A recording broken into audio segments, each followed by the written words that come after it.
Welcome to this third panel. I think we've had really a very special treat in our first two panels. It's as good as it gets, and that's speaking very well for it. This was I think the momentum from the first two panels, I'm sure, carries on over here, and we're very fortunate to have two individuals here who can address gender issues, democracy, justice, as few others can. Our first speaker is going to be Sima Wali, who is herself a kind of who's who in organizations and people who have been involved with women's issues, issues of concern to Amnesty International, and really has already made an important contribution to where we've come in addressing so many of the important issues, constitutionally particularly, in Afghanistan.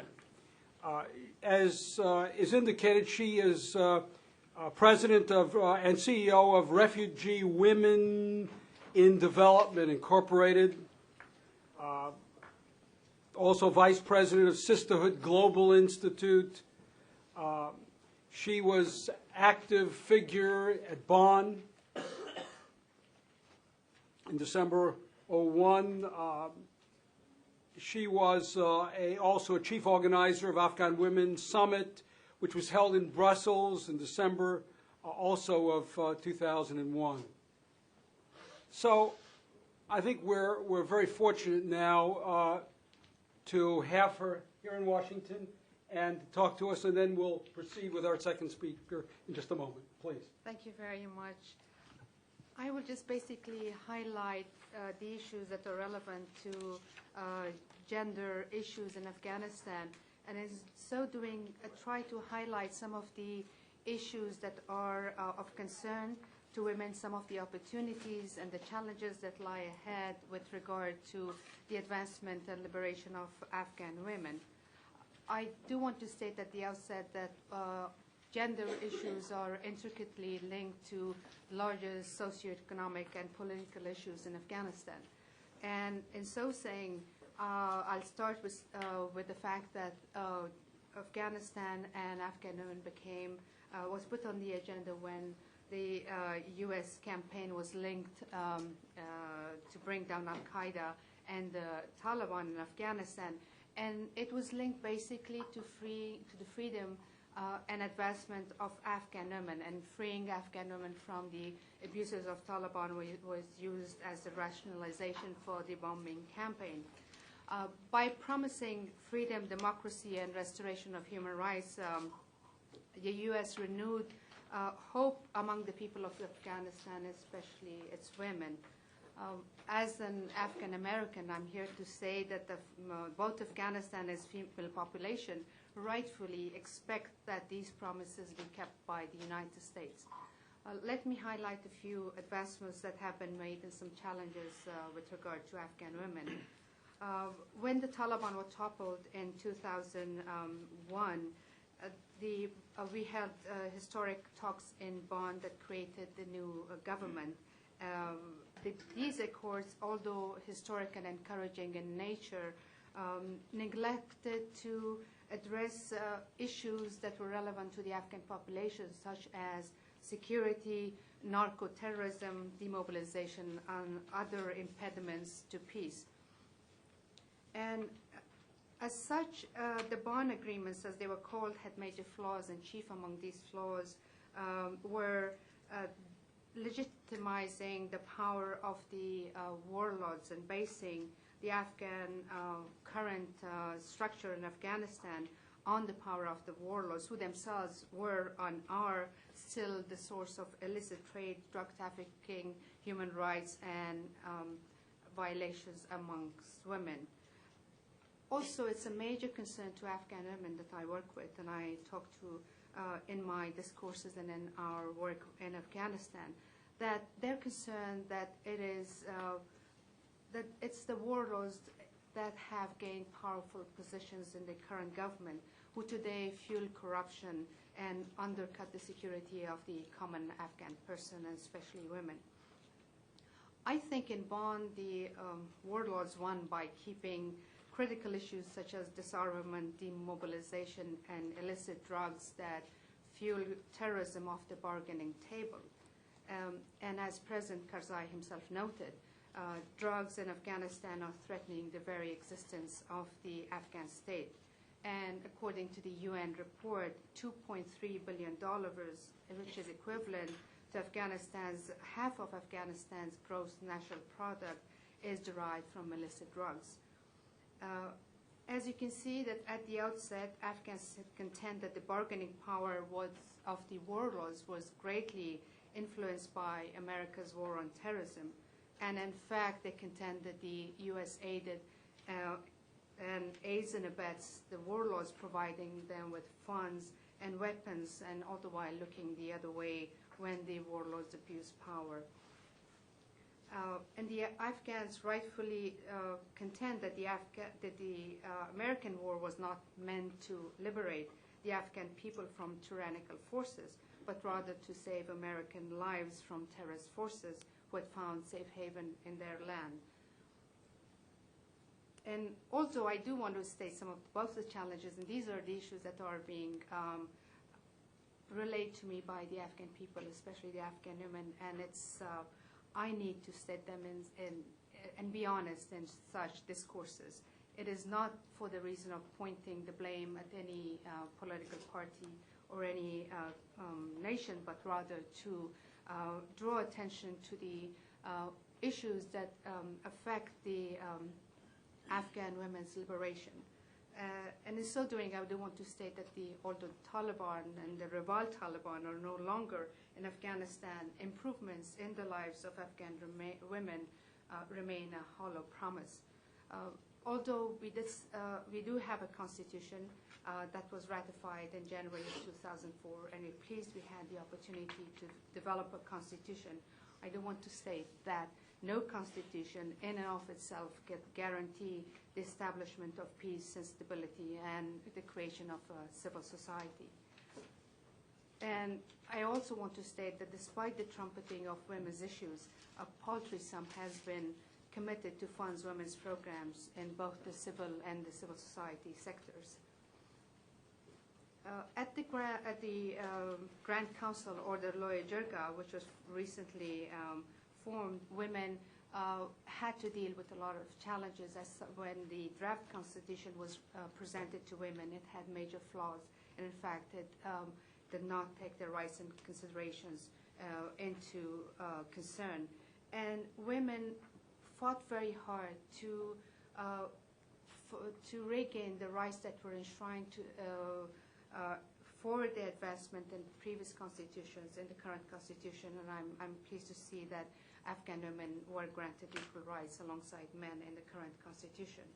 But these rights remain at peril of harsh Islamic interpretation of laws by highly conservative judiciary, who themselves, the members, are trained in the former Taliban madrasas.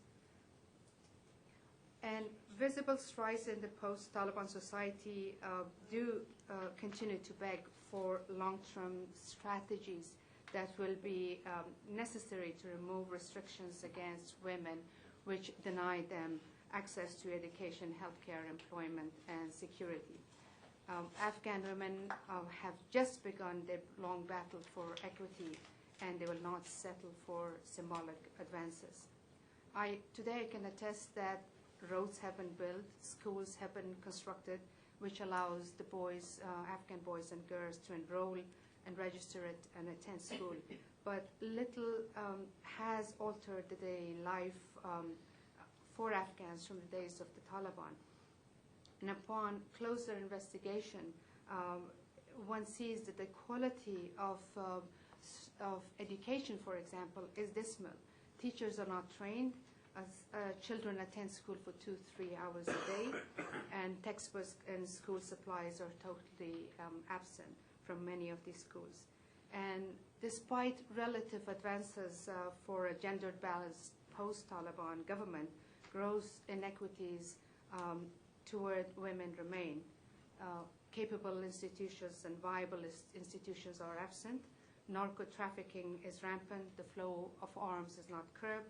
Security is grossly insufficient. Warlordism and violence against women continue. Yet Afghans contend that this violence this time is around committed not by the Taliban but by renegade militias and warlords supplied with arms and dollars by the U.S. And is, in essence, lawlessness and gender apartheid continue to occur with international impunity. With this backdrop, Afghans remain baffled by America's continued support for the warlords who undercut transfer of power to the common Afghan person, transfer that's necessary to shift from a lawless country supported by foreign intervention to finally establish a society that is based on law and democracy. So the question remains, what is America to do? Should the U.S. Continue to legitimize a warlord class that has already lost the support of the Afghan people? Or should we help the Afghans to build a tolerant and open society? Now that we have, and the Afghan people have finally had an opportunity after more than 2 decades of foreign intervention, it is time to do the right thing, transfer power back to the common Afghan person. Let me, for a few minutes, cover the politics of aid. President Bush promised us the Marshall Plan for building Afghanistan. While such a plan has been proposed to rebuild Iraq, no strategy is in place for a Marshall Plan for Afghanistan. Spending for Afghanistan, as the ambassador noted earlier, represents less than 1% of the supplemental bill for Iraq and Afghanistan. The $20 billion request for Iraq reconstruction is 25 times larger than the request for Afghanistan. An average of $64 for the common Afghan person in 2002 pales in comparison with donations amounting to approximately 258 in Bosnia and 336 per Iraqi person. This represents a disparity in funding and actually hinders the actual reconstruction necessary to build a viable civil society. I'm heartened to say that at the donors conference in Berlin, the Afghan government asked that this future be secured by requesting $27.6 billion over 7 years. And I do want to note that the U.S. pledged more than half of this, the amount that was pledged in Berlin. And also, in addition to this, the U.S. pledged an additional $1.2 billion in aid. But it also sped up the building of the highway and sped up, which cost about $180 million project to build the Kabul-Kandahar highway, which Afghans contend is necessary for military operations. These pledges are generous, but the filtering down of aid to the Afghan person on the ground is quite another matter. And what is being touted here internationally and what really happens on the ground and what happens in the daily lives of the Afghan person really tells a totally different story. Afghans contend, especially those that have worked and are working currently, to provide the necessary services such as health, education, human rights, and working with women, contend that a large sum of the assistance monies are siphoned by military operations, and a large share is run through American contractors going to U.S. and international contractors, and their very high staff salaries and the high administrative costs. Inadequate funds with the slow pace of development, undermines the Karzai government as well as the reconstruction process. Moreover, I do want to state that the Afghan people themselves are not the main power and are not in the driving seat to drive the reconstruction process. Their expertise are totally underutilized while foreign quote-unquote experts reap reconstruction benefits. In Berlin, the aid that was committed for Afghanistan, this is what the breakdown is that at least 12 billion of that aid yearly is spent for military assistance, which does not include expansion of our own domestic security forces. Over the 2 years into the new government, almost 2 years into the new government, we are losing momentum to build on the initial goodwill of the Afghan people toward the United States. And in my discussion with the scores of Afghan women and their male counterparts, it's evident that there's a heightened frustration that too little is trickling down to the Afghan people. And Afghan women contend that they're left out of the process of reconstruction. What I experience here in the United States and what is tutored here and what is really happens on the ground tell two different stories. For example, what women in Afghanistan experience on a daily basis is communication systems in disarray. It is difficult to make a telephone call. For us, that we are working with a number of non-governmental organizations, communicating with our staff on the ground and even communicating with people who on the ground. I mean, it costs at least $20 per week, and I'm giving an average, to buy a card to make telephone calls using the mobile phone. The Afghan non-governmental organizations and the civil society institutions do not have the expensive satellite phones, and they cannot sustain the costs of this communication. There is no electricity, sporadic electricity. Housing is minimal. Because the cost of rents have gone so high, the small and the medium-sized community-based organizations have great difficulty in expanding and extending their operations in Kabul because the cost of living and the cost of housing is so high. And in the provinces, they cannot conduct their programs because of the security considerations. I also want to state here that the Bob Woodward's claim that $70 million of Afghanistan money for the reconstruction of Afghanistan was siphoned off into Iraq flies in the face of every Afghan woman whose suffering was invoked to designate this money. I demand on behalf of the Afghan people that this money be reappropriated to Afghanistan with interest, and at least 60% of this money be earmarked for Afghan women, because women constitute more than 60% of the Afghan demographics.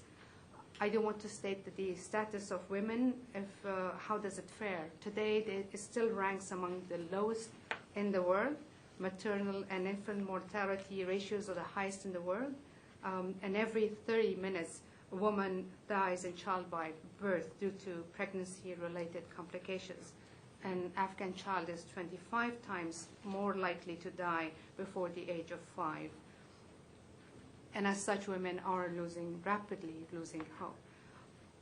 It is necessary to understand that 60% of the Afghan population is women. And when you're trying to rebuild a country such as Afghanistan, which has been devastated by more than 2 decades of warfare, you need every human resource to be utilized to accelerate the reconstruction process, and we cannot afford to leave women out, because this is not about gender politics. It's simple economics. Building a country with less than 40% of its population does not make economic sense. want to make some recommendations, and this comes from the people I work with, the Afghan women, what they see on the ground and what their recommendations are and what they ask me to convey to you in these exchanges. They fear that rebuilding Afghanistan does not have a comprehensive plan that focuses on long-term stability. We do need a comprehensive plan. Nation building cannot be done in a haphazard way or in a piecemeal fashion, one road or a few schools at a time. What is needed is a long-term comprehensive plan to secure the peace, disarm the militias, displace the warlords, and to confront the highly lucrative narco-terrorism that plagues the Afghan people and women in particular. Most of all, it requires the building of shattered institutions that have been destroyed by 2 years of warfare. It is important to understand the building of civil society and indigenous civil society institutions. We need to make sure that they play a very important role in the process of maintaining a balance in Afghanistan.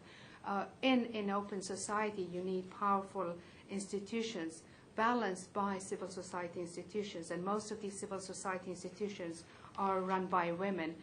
They have operated when we did not, over the past 20-some years, that when we did not have a government, they provided the critically needed human services, often at grave risk to themselves and their families. They operated clandestinely under the Taliban, both in Pakistan and also in Afghanistan, providing services such as health, education, social services, and maintaining contact with the international community. In fact, women took the lead in informing the international community of the atrocities of the Taliban. And I think they must have a place in building the Afghan society. We need to ensure that both institution and capacity building is needed to establish the rule of law in Afghanistan, and it is necessary to hand over Afghanistan to its rightful owners. And this scenario is completely missing from the larger plan. In the absence of viable institution building resting on a sustainable peace and democracy, the U.S. will lose Afghanistan again to the growing threat of Al-Qaeda and the Taliban. In conclusion, I do want to state that the stark reality of today's Afghanistan is that were it not devastated by conflict, the country's annual per capita income would be about $500 per person. We have lost that opportunity. And we have had foreign intervention in the wars that have been fueled and the narco-terrorism that have been fueled by foreign intervention. I think that opportunity needs to be given again to the Afghan people. And invoking success in Afghanistan will only be achieved when there is a balance between military aid and human development assistance. Only when Afghan women and men are lifted from poverty, when their civil society institutions serve the local people, then and only then will the U.S. campaign to win the hearts and minds of the Afghan people be on the right path to deliver true justice and democracy. I will leave you with a quote from the United Nations Development Program about human security, which is the major precursor to reconstruction and ensuring that the Afghan people are in the driving seat to build Afghanistan. And I quote, "Human security lies at the core of building war-torn nations, constituting a necessary condition to peace. The world can never be at peace unless people have security in their lives. The search for security in such a milieu lies in development, not in arms." And unfortunately, I cannot say that the Afghan women in particular feel safe and secure to leave their homes, to participate in education classes, to go to school, to run their operations. We don't have that opportunity, and it's a necessary precursor to all processes and to bringing peace and justice and conducting nation building in Afghanistan. I'll stop right here, and I will be happy to take some of your questions. Thank you. Thank you.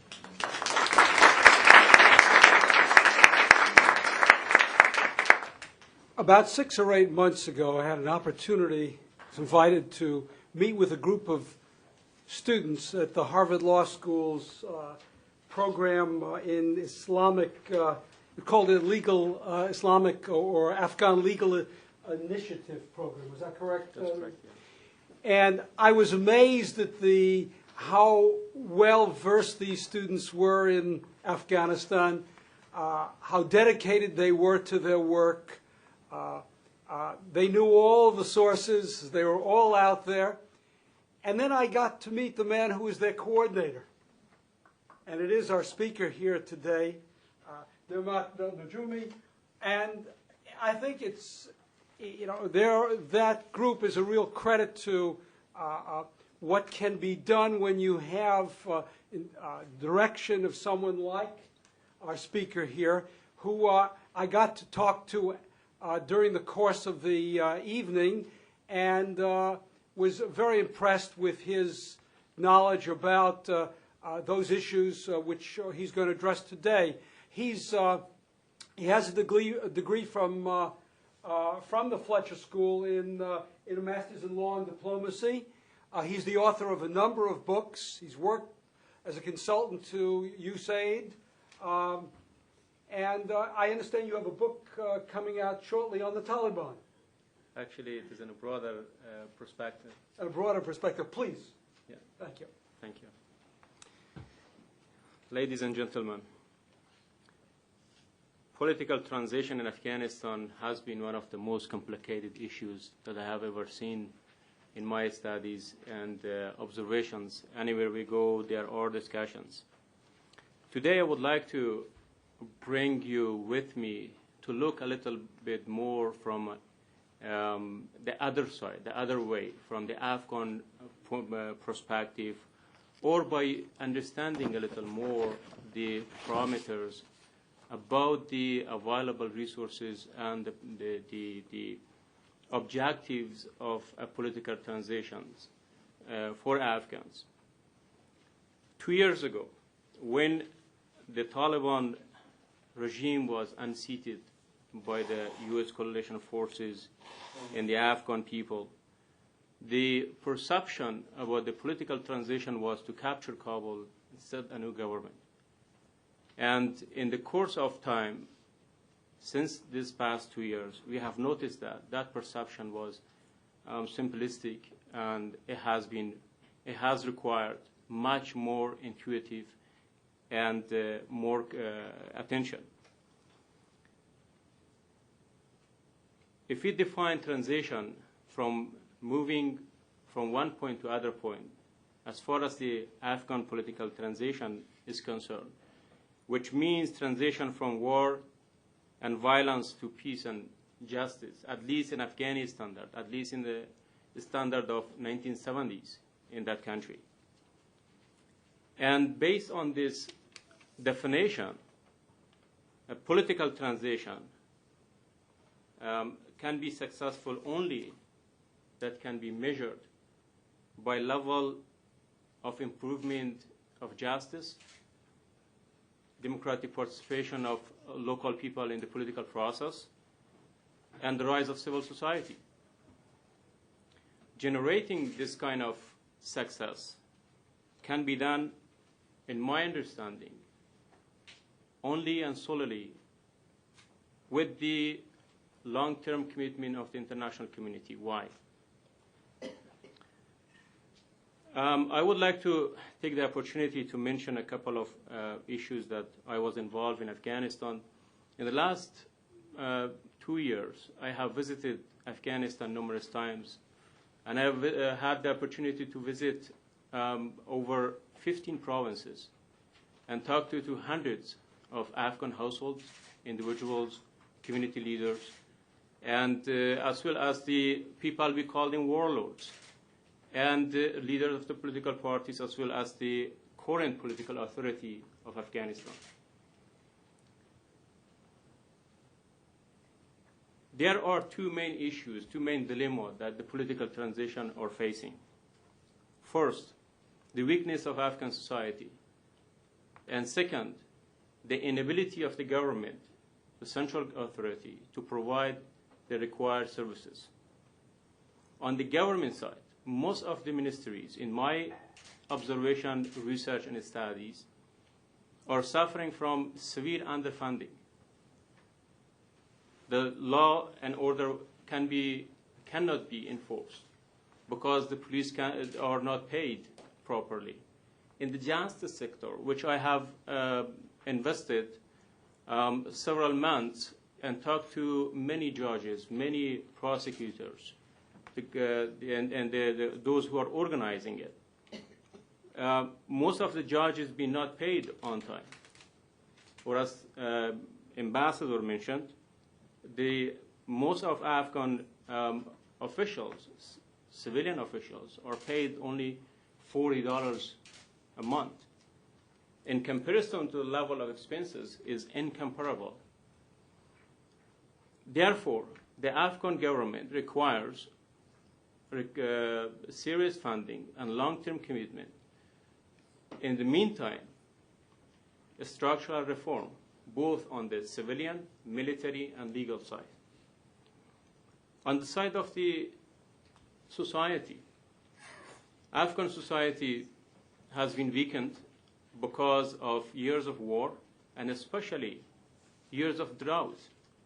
The majority of Afghan people or Afghan households, families, are facing severe destitution, and they are lacking basic resources in the household level.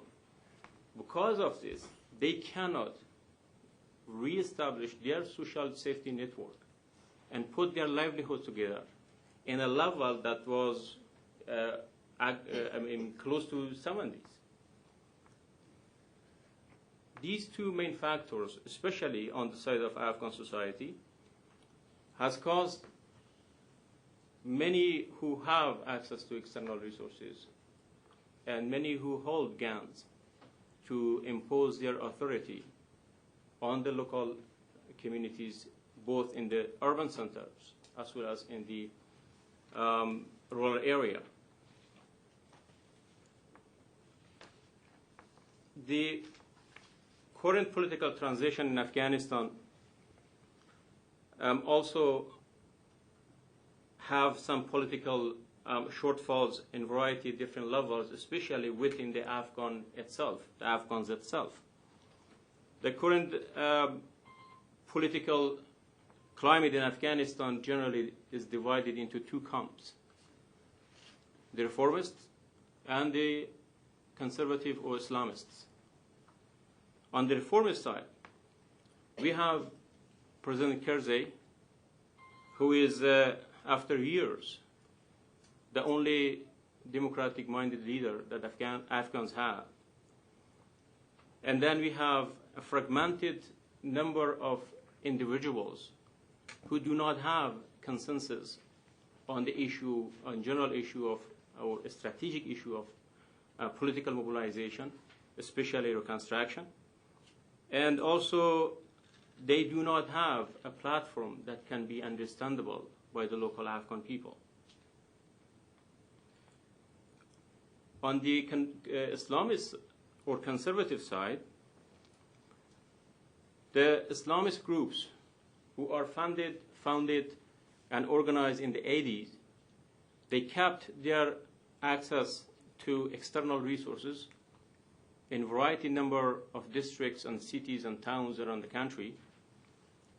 And they are also enjoy the support of well-organized network and well-funded network of activists, both in urban and among the rural populations. You can see they also have the leverage to influence or are influencing or maintaining that influence since 80s and after over many warlords.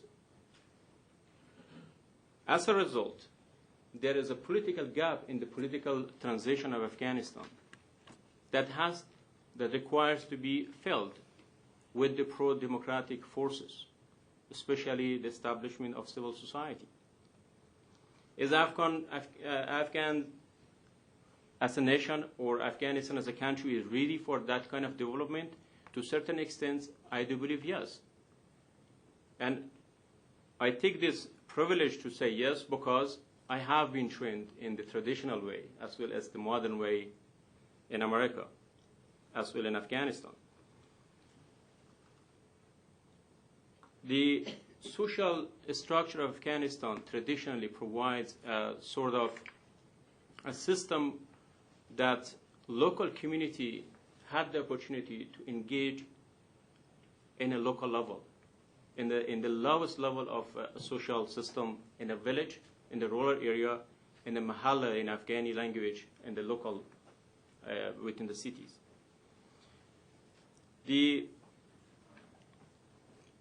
These local forums called Jirga in the past, and still people mentioning that Jirga as a process is a forum that local people get together in a village level, discuss important issues, and make decisions, and then decide over the different issues, either to contact or negotiate with the government or among themselves, or how to use the local resources. This process being infiltrated by the warlords and the Islamist group especially in many different areas. You can see in most of Afghanistan a system of shura in the village, district, and provincial, but they are all influenced and dominated one way or the other by these people, those people who have external resources, access to external resources, as well as the holding the gun against the local people. This, in the last 2 years, in my visits from variety of different provinces and districts, I have noticed that people are regaining their control over these local forums, and they try to settle issues, arbitrary disputes, solve conflicts, and engage in a political process, but they do not have any resources. They are short in the local level, and they don't have access to external resources. All the resources can't come to their village, came through NGOs, and the local people are not really engaged in the process, how to distribute, how to manage, how to use those resources. Indeed, in these local shuras or local jirgas in the past, the participation of women were not allowed. But we should not forget that Afghanistan is, in my understanding, has a homosocial order where women and men spaces are distinguished. If we go from that perspective, establishing women councils among the women Afghans is a viable process. It has been done. For instance, in the early 90s, UNDP established a women development program in Badakhshan, northeast Afghanistan. And women activists got together, established the shuras, and managed and got engaged in the process. And these shura were established even in the rural area, while the Islamist group were in power in that part. In this regard, democratization of Afghanistan at the grassroots level with the available resources have some possibilities. In this regard, the donors and international agencies, especially the UN, are obligated to have focused and targeted assistance in order to support these local communities. Afghanistan is not Kabul. Afghanistan is way beyond Kabul. There are so many resources or so many movement, even in the grassroots level, that you may find surprising. For instance, the UN Habitat Program in early 90s established a program in Balkh, in the city of Mazar-e-Sharif, building community centers. And what happened, the local people got together at the end of each week on a Friday. They discuss issue. and the local community had the opportunity to elect their representative into these community centers. Within this network of community centers, a grassroots organization called YCDP, Youth and Children Development, emerged out. The YCDP, I have met them, I hired them for some of my projects in northern Afghanistan. These are all youngsters. I mean, they could have gone to the warlords and the armed groups. Instead, they became civic activists, and they got engaged in the process of rebuilding and reorganizing their social safety networks. And they were able to survive even the Taliban. And you may find in that town probably dozens of women who trained as tailors and other professions who are generating income because of this program.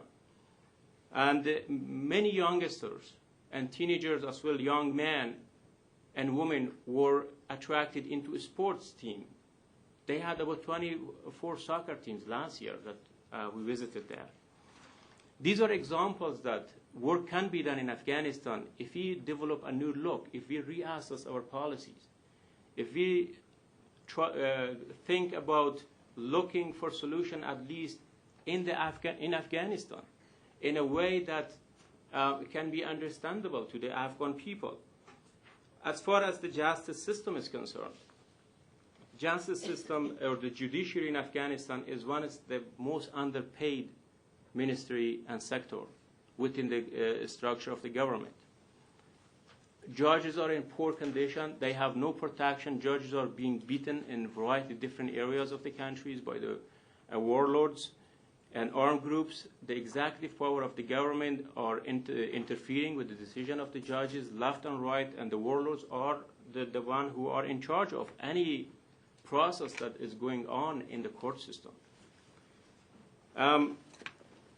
Because of the lack of resources, Afghanistan is suffering from a severe outbreak of corruption, extortion, bribery in almost all branches of the government. Indeed, the election that we have discussed in previous sessions is coming. The current situation suggests that the reformist camp in Afghanistan within this political transition are weak. They are not integrated. They don't have any national platform. On the other side, the Islamists, they have the resources, external resources especially. They have the influence over the warlords, and they have the network of activists. Already there are many of those Islamists who control private armies or militia groups are filing for building new political parties and registering them to the Ministry of Justice in Afghanistan, while many democratic circles are not really approved for establishing a party. The Islamists do have a significant influence over the Afghan judiciary. In this case, if there is an election, if we have President Karzai as an elected president for next time, the majority of seats probably may be filled with in the parliament by the supporter of these activists, while it is in contrary to the nature, the social and political and cultural nature of Afghanistan that Professor Barfield has mentioned, and Professor Maley discussed about it. In this regard, the average Afghan population, especially women, are in serious risk in a variety of different levels. And they are not really included in the political process. They are not really participated in the political process in the level it should be. I would like to conclude my discussion to the point that using the jirga or the local forum or the traditional network and system in Afghanistan as available resources and helping people to engage in the community level would help the average Afghan to participate in the political process and the decision-making process. In addition to that, in the area of justice, Afghanistan has a long tradition of customary law or traditional system of justice. And unfortunately, not really that many people or that many even scholars been pay attention to that. When you get out of the urban centers, the dominant law is customary law in Afghanistan. Of course, there are many elements that are in contrary with the legislated law of Afghanistan and the Constitution and the International Convention of Human Rights, especially women's rights. But this traditional system has area of improvement. And the whole process of the local form of Jirga and Shura and the traditional system in combination with the supporting the central government to get more funds and conduct structural adjustment and legal reform will give us an option of a dual-track approach to Afghanistan. In one side, the government supporting the ability of the government to stand on its feet, to provide services, not the NGOs.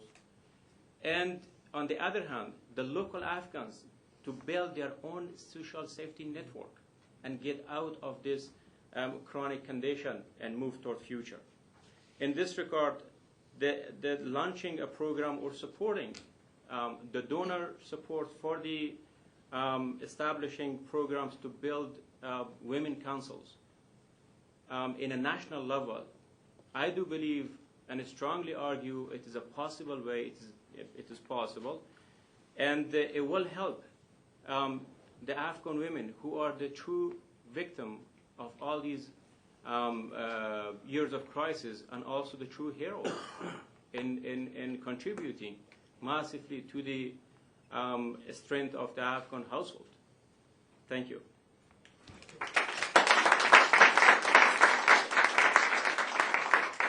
Okay, we'll entertain questions. Bill? Yeah. I have a question for both of you. I thought it would be only for Sima. You want to raise your voice because here comes the microphone. Okay.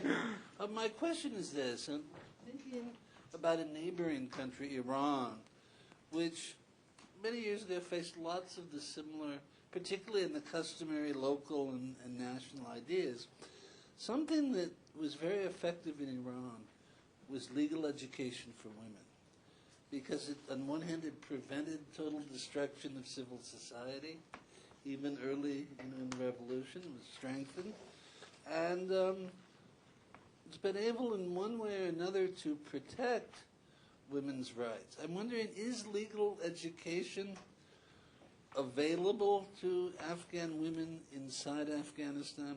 And I think, while I think the women's councils are a great idea, I think if you have a body of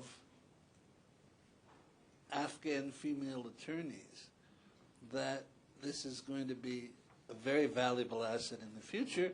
And what's the situation now, and what do you look for in the future for both of you?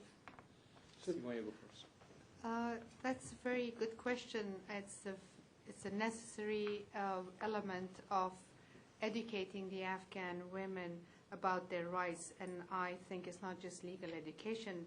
They are requesting that they be educated and informed about their rights in the Islamic context so that they can argue better for their rights. However, there is no plan, and nobody is providing this kind of assistance comprehensively.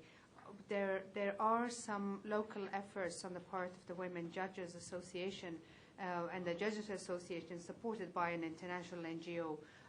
They are working with themselves by looking at the laws, and they were very active during the process of the Loya Jirga. But much more needs to be done. This is something that the women are requesting constantly, but they have not been listened to.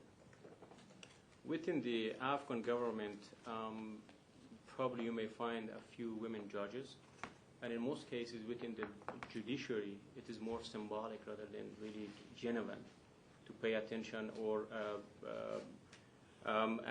recruit women.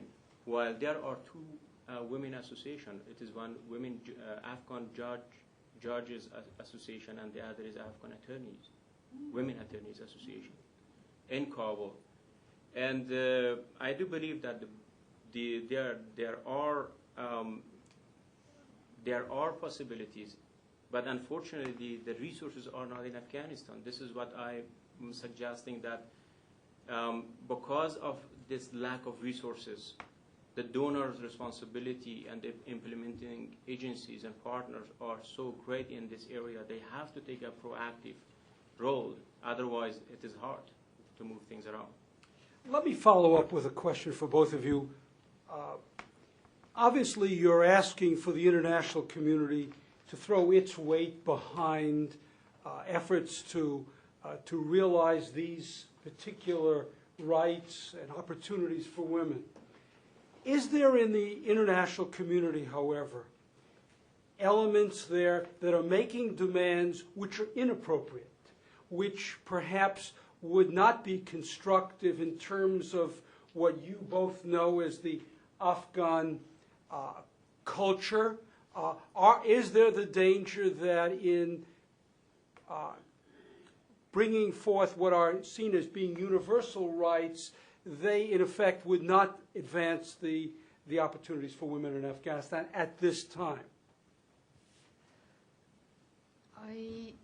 Well, the issue is that most of the we need to differentiate between NGOs, what we mean by international NGOs and the ones that are run locally by the Afghan women and themselves.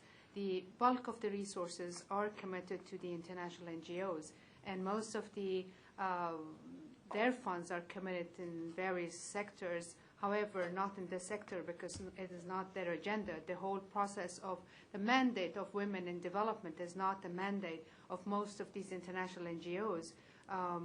They are either construction related or education related, but they don't have a women in development mandate. However, women's issues and women's programs have become a component of these programs, and it's donated. Most of these organizations, well, some of these organizations partner with the Afghan indigenous civil society institutions.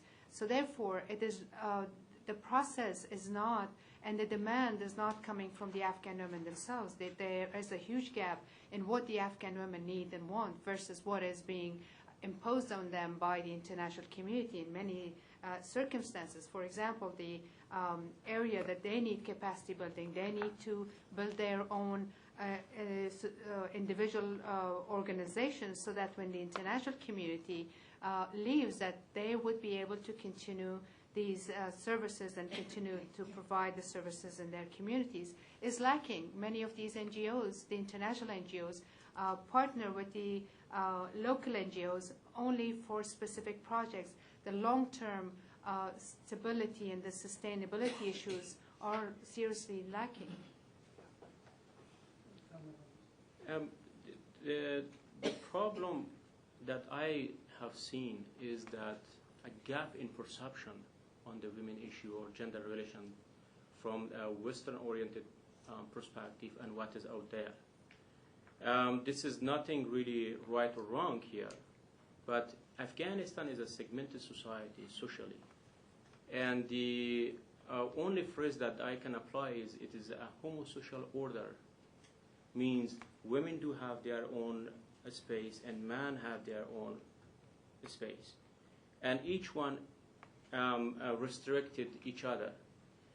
It is right, I don't know. It is wrong, I don't know either. But this is the way it is, what is there in Afghanistan. If we go there and impose a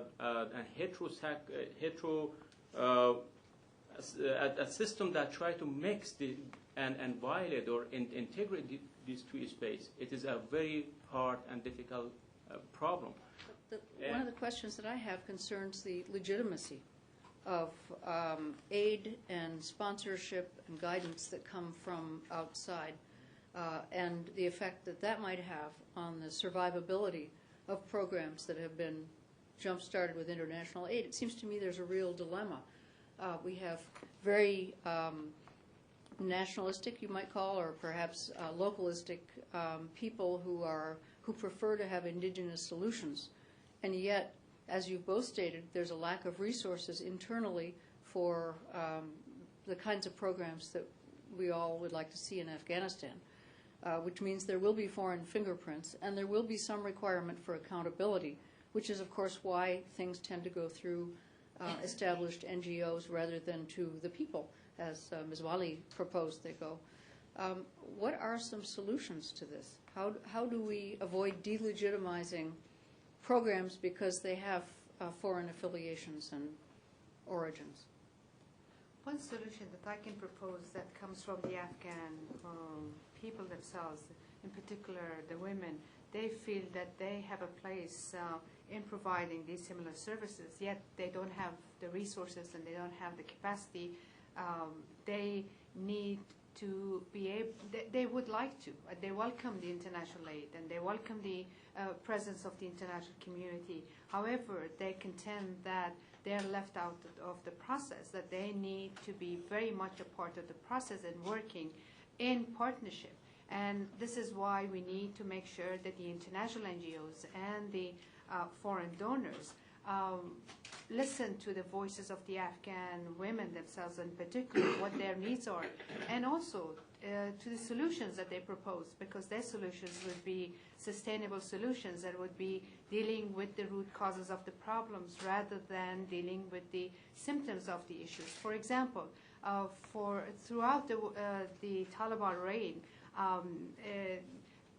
and this was a good intention, on the part of the women's organizations in the U.S. to help save Afghan women and Afghan women from the Taliban. However, there was much emphasis on the dress code and on the burqa, which is the head-to-toe garment that is worn by women. However, women were saying this is not a priority issue. Our priority issue is poverty and insecurity. And it's these issues that need to be addressed, and we need to work together to educate the international community and the women's organizations that want to work with us to really to take the issues that we have into consideration rather than imposing what they think are real problems on the ground.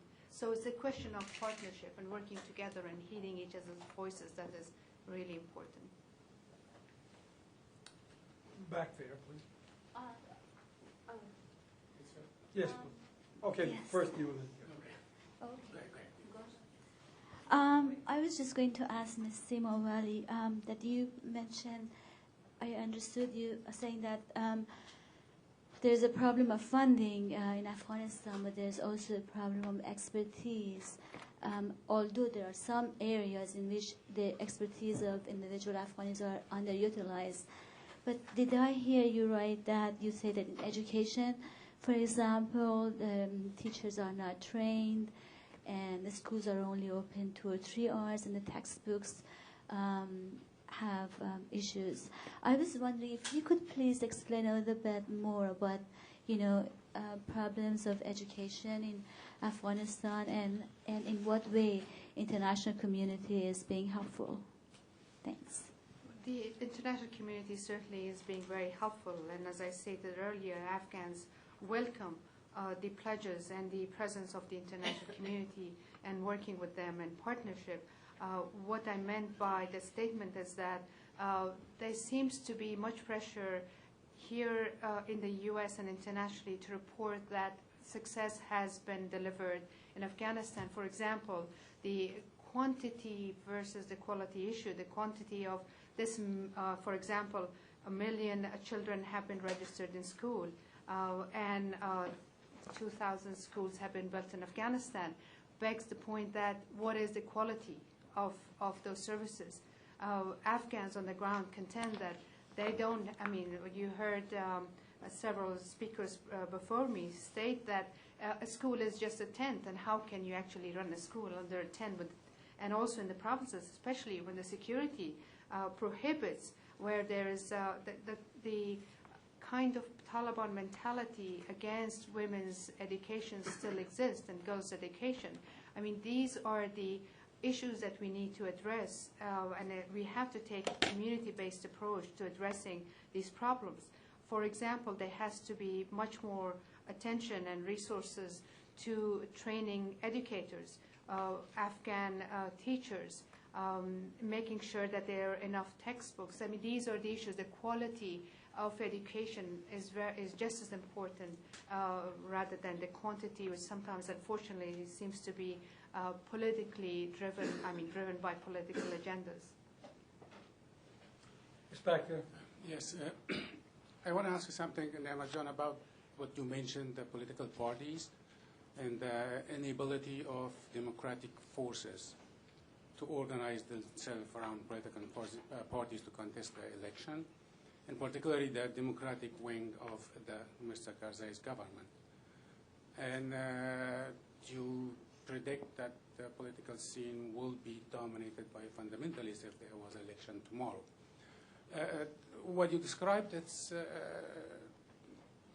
very similar to the situation in 1960s when political parties first emerged in Afghanistan. The political scene was dominated by the communist, leftist party, and the Islamist parties. Hizb Islami, many fractions still exist. And people, at least those who were politically active, did not trust the government at that time. And despite the repeated attempt by the government and establishment, and despite the resources they had, they were not able to establish a single party to support their aims. And as a result, it obvious coup d'etats, one after another, because of the political situation. Do you see any similar scenario emerging in Afghanistan, and if that continues as such? There are a number of differences. It is the two different circumstances. But there is one similarity there which I raised that. The problem with Afghanistan in the past and now, the local resources, the political process cannot rely on the local resources. Therefore, they have to, or they had to in the past, attract resources from abroad.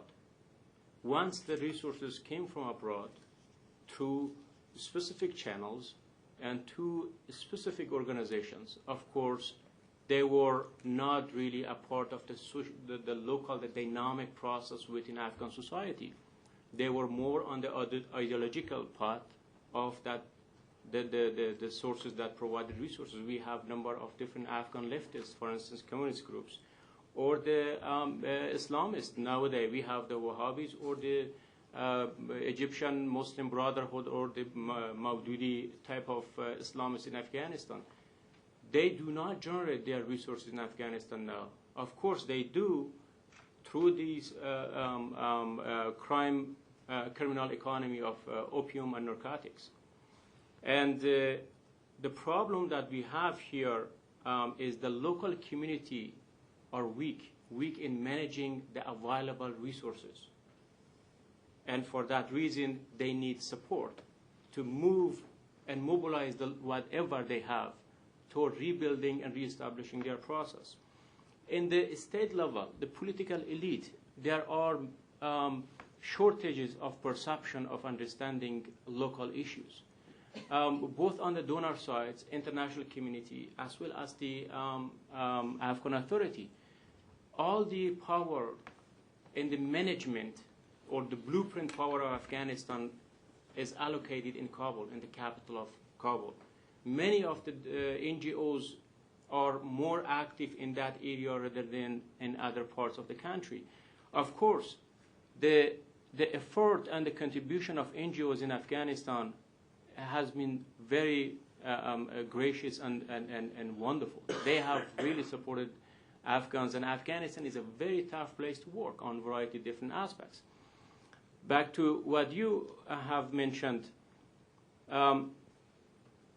because of such a gap in the political leadership within the political transition, those who have access to power, those who have access to external resources dominate the process. If there is an election, of course, for instance, in Mazar-e Sharif, in northern Afghanistan, who has the nerve to go against the warlords? The same thing in Herat, the same thing in eastern Afghanistan, which I spent 2 months this past year. This is the sad dilemma, unfortunately. And in the elite level of the government, the President Karzai's cabinet is divided into variety number of factions. Especially there are radical elements. They try to use or utilize ethnic issues, which is not really a big thing, a big dilemma within the Afghan ethnic groups, in my experiences and understanding, in order to improve or influence politics. Pro Pashtuns, pro, I don't know, Tajik, pro Hazaras. And President Karzai has been caught between stone and rock. And he is going back. This is the similarity. He's going back to the old palace politics, try to balance this political spectrum. But unfortunately, is this going to generate a platform that recruits the democratic-minded forces, at least in the urban centers? I doubt it. And for that reason, I do believe that going back to grassroots, the structure is there within the Afghan society. It is another a more viable solution. Since we're going back, let me correct history here. There were 2 elections that were held, 1965 and 1969, and in both of them, political parties were not legalized, so that there were no party labels. In effect, there were clandestine parties of the extremes, particularly the PDPA, the communist factions, as well as some of the religious parties. But in the end, there were 216 representatives. Each one practically was his own party. So that the parliament itself was totally unruly. It was anarchy. And so there was no cooperation here with the executive branch. It strikes me that if we don't see the kinds of integrative parties emerge here, we would hope they would not be built around the wrong kind of ideology. But if they don't emerge, then what it was every local influential was able to elect his own a wakil or representative. Today what it will be is the local regional commanders who will have perhaps several legislators who are beholden to them. I don't think it'll be much better. So I raise this because the king had legislation on his desk for legitimizing political parties, and there were some moderate political parties that were ready to go at the time. They were prevented to doing so because the palace bought into the idea that political parties were divisive institutions. And so it was never legalized, and ultimately the parliamentary system failed. And I should say the government fell. Please. Majid Khan from the University of Maryland. I'm asking a question about these warlords because, they are the main responsible for all problems existing in Afghanistan and for the whole problem existing in Afghanistan right now as well. So what's the possible way to stop them to come out, or to kick them out from the existing political process, like as well, the Parjam and Khalaq, they are not able to register their parties. But now the warlords, they are going to be in the next, parliament. They will be the powerful. So what's the possible way to stop them not to go into the political system? Thank you. Okay.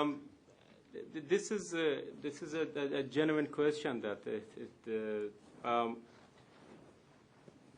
unfortunately what you have mentioned in a country that has gone through that long political crisis, everybody has a red mark.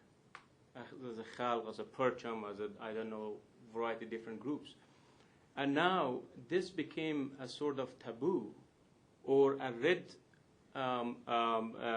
tape on certain political activists and who are committing and confessing for democratic principles in Afghanistan standards.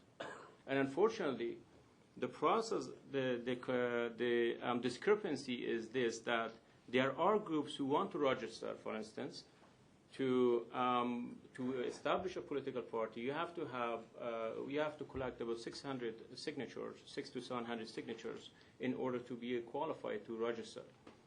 And there are groups who collected signatures, but they were banned because of their past, or there are people who are within, or that some of their members.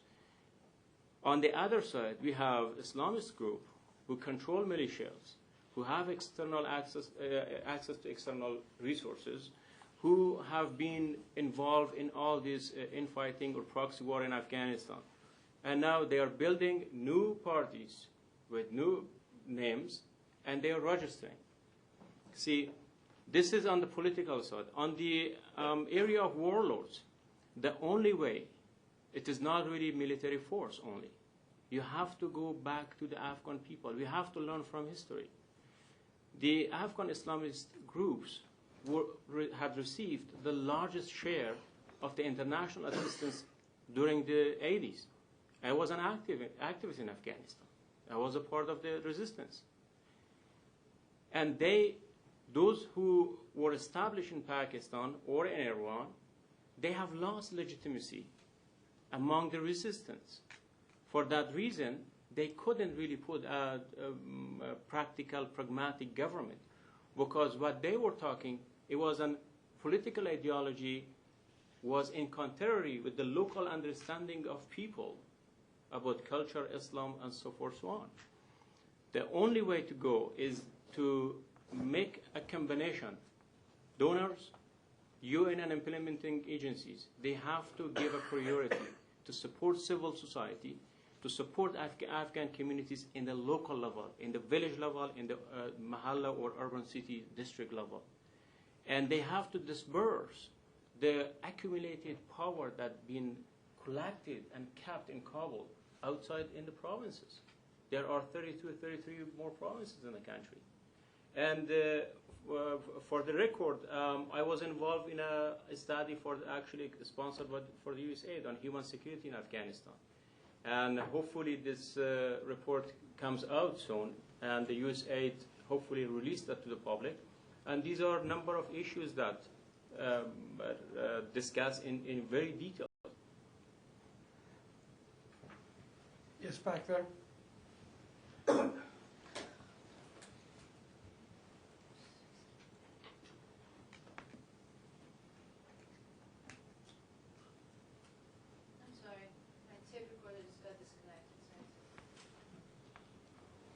Why don't you go ahead anyway?